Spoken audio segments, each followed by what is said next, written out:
Hi YouTube, Louis here, and today is Thursday. Wanted to do a quick update on the market, the situation in Australia, a little deep dive into the Perth Mint, and a look at what the Fed just did. I've been making a video every morning and then throwing it away because the news the next morning is even more interesting. So I haven't been able to produce something because things are changing so rapidly out there in the market. Here is the headline for now. All right, the Fed loses control of its own interest rate as it cuts rates. Yes, we did get the quarter basis point rate cut and a sign that they were ready to cut further if necessary. The market did not like it. That sold off a little bit. And of course, that put some pressure on silver and gold. But the real story, and I won't go on about this. You've seen it covered already, I'm sure. The real story is they have lost control of the market. All of the adverse policies that they have put in place cannot make an unhealthy market into a healthy market. And the interest rates in the overnight rate area hit 10% as banks sold to meet their tax liabilities. If that isn't a sign of over-leveraging and a sick financial system, I don't know what is. They swooped in with $50–75 billion, and I would suspect that they would have put $1 trillion into this problem if they did not bring the rates back down into the 2% range. Can you imagine if a 10% rate had persisted into the morning and what a 10% rate would do to the world? So this guy right here, Powell, has got to be having some sleepless nights. They have lost control of the system, except all they have now is the giant hammer that is the printing press that is the United States Federal Reserve. And that's bad. Okay, that is as bad a sign as I have seen in years and years. Will they be able to continue the farce that they're portraying as a sound economy? No, I don't think they will. I don't know when they will lose control of the system. But for now, you can see that the cracks are emerging. And that's got to make the markets really, really nervous. That's got to make the stock market really, really nervous. Even if Powell were to drop rates to zero, yes, you would see a surge, but low interest rates do not solve the problem of excessive debt. And you want to see an example of that? Well, let's go over to Australia.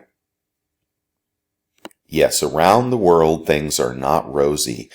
We know that China is probably about to go into recession, although they currently state 6% growth, but they are shutting things down over there all over the place and turning to quantitative easing seriously. So, when they stop exporting the level of goods that they used to export, that economy is going to sink. All right, but in Australia, it has already started. The jobs market has tightened up. The published unemployment rate is 5%, and the currency continues to weaken. Let's take a look at that. All right, here is what has happened to the currency in the last week versus the US dollar. Had a serious decline. If we take that out to a 1-year perspective, it continues the drop. We had a spike up here, but now we are headed back down. And there it is, the long-term drop. Let's go 10 years. And you will see the mighty Australian dollar, which was over 1-to-1 with the US dollar back in 2011, now barely worth, about 67 cents. Okay, so bad news in Australia. How does that impact the precious metals market? So that is the story that I have been trying to get to all week, and it's been kind of a bear to put it together. So I am just going to show you some charts and talk for a minute. All right, here we are at the Perth Mint. Okay, the Perth Mint is renowned as probably the best mint in the world. All right, yeah, they have just done a great job, and I don't always agree with all their crazy releases of quirky coins, but no one can deny their quality is second to none. So, what is going on at the Perth Mint? Well, they have, as you know, released Lunar 3, which is their very popular, their mainstay series, the third iteration of it, starting with the Year of the Mouse. And here is the cute little mouse in the gold proof version.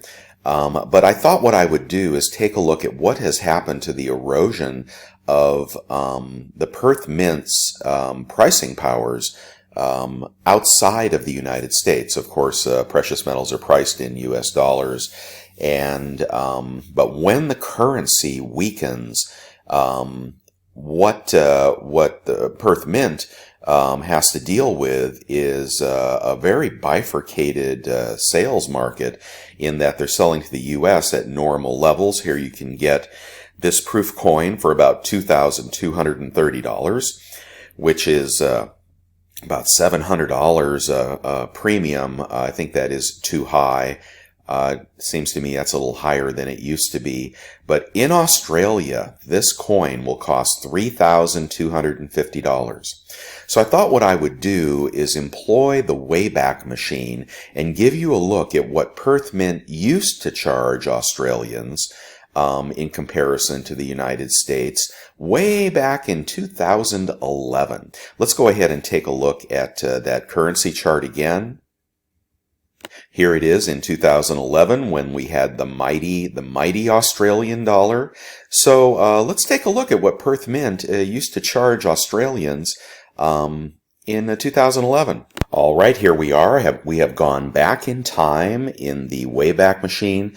I was not able to find the 2011 listing for the proof gold. But I did find the mouse. Now this is 2008, and in 2008, the Australian dollar was closer to 0.95 to the US dollar, but it was still pretty close to parity. And in this case, look what Australians were paying back in 2008, and I suspect around 2011 as well. Parity. The U.S. Was paying $2,489, very similar to what we're paying today. But the Australians were paying $2,345 for this proof coin. So, and you can see the same thing in the silver. Hold on one second. All right, here we are with the cute little mouse for 2020. I'll just look at the 1 ounce silver, and that is the U.S. pays $65. Yeah, that's a healthy premium, but I think it may have been higher in the past. And Australians paying 95 Australian dollars for the same coin. Let's go back. And here we are back in time in 2011 to the Year of the Rabbit. You'll have to, I think, ignore the fluctuation in spot price here. But for this demonstration, the United States for the 1 ounce coin paid $85. And now the United States is paying, and Australians paid pretty much the same. So if you're in Australia, and I suspect in many parts of the world, you may no longer be able to afford to collect these products.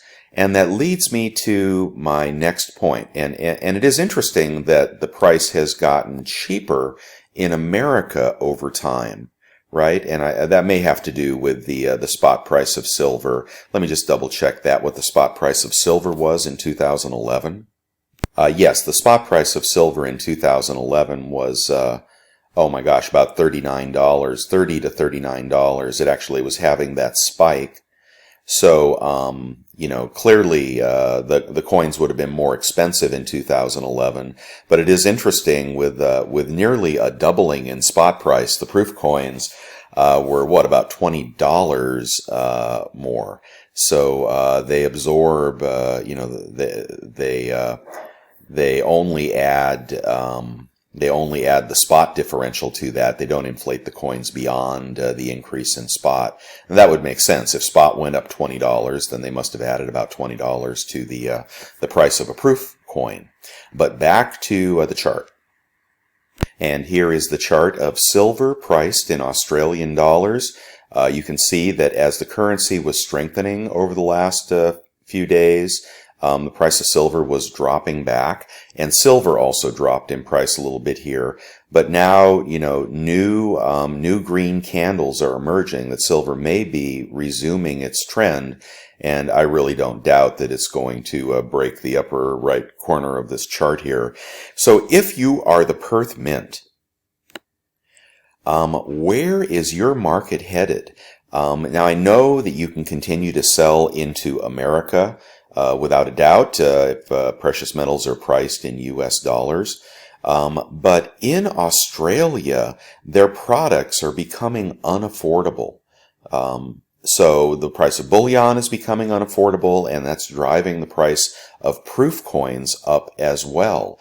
And, the Perth Mint sells to the entire world. So it seems to me that they are going to have an increasingly difficult time to sell their products. I mean, this could be, catastrophic for them, because the United States is not their only market.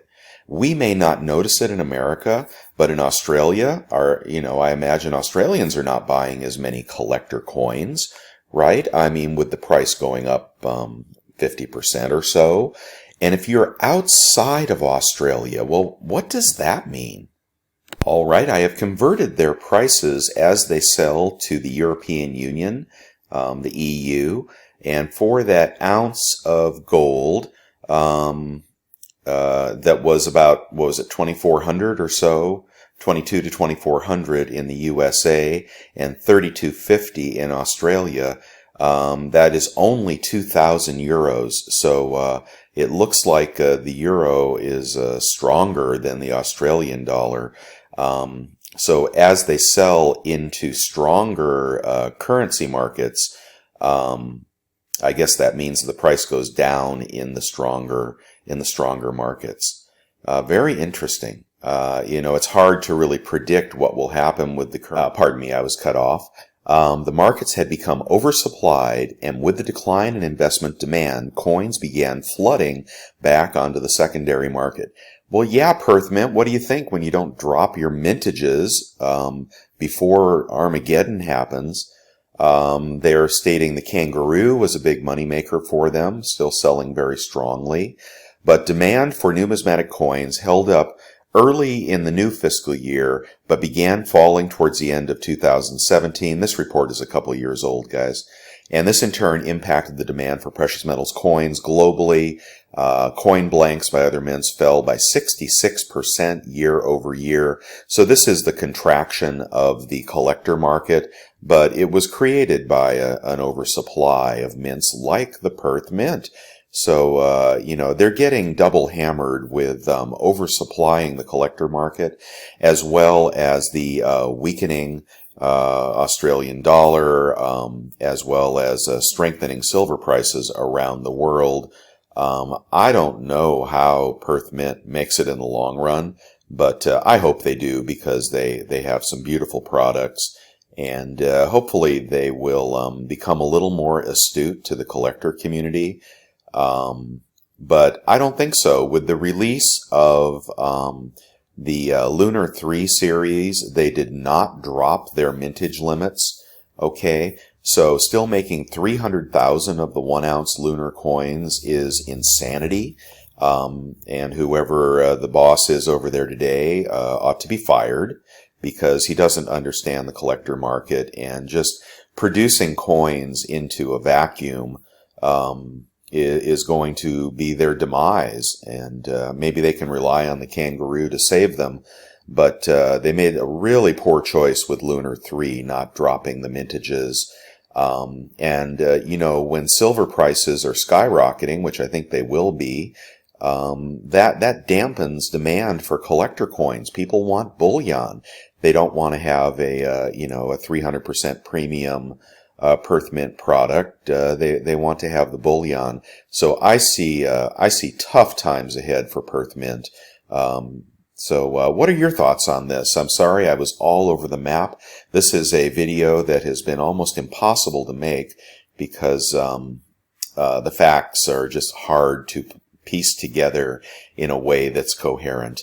But I'd love to hear your thoughts, and sorry for the long video. Don't get shaken out of silver, guys. Here's the price of silver in US dollars, and we're creating a little bit of a bear flag here. I think we still will get down to the low 17s, although I've started accumulating a little bit and reloading paper positions, silver, gold, and ultimately platinum. But that was a pretty good whack that silver took yesterday with the Fed not promising to continue to lower rates, and it held pretty strong. So what I would expect, as I have said in the past, is a quick smackdown, at which point everybody will get scared. That is where you want to buy, right? Where I want to buy going forward and reload. I see no reason to believe that this trend is not intact, and we are headed over back to $20 and eventually above it. Gold just as strong, if not stronger, and platinum the weak cousin to both, but definitely worth investing in. So, I am looking for entry points again. I don't think we're headed back down. I don't think there's a chance of that, but that is just, significantly down. That is just my opinion. This is not investment advice. If you're around the world in a weakening economy with a weakening currency, get some precious metals immediately, please, to protect yourself. It's okay if you average in, if your currency is falling, you may need to just start averaging in. But if you can play the spikes, okay, more power to you. That's it for now, guys. What are you up to, and how are you playing these markets? And are you worried about the future of the United States financial system? I know the Fed is. Bye for now.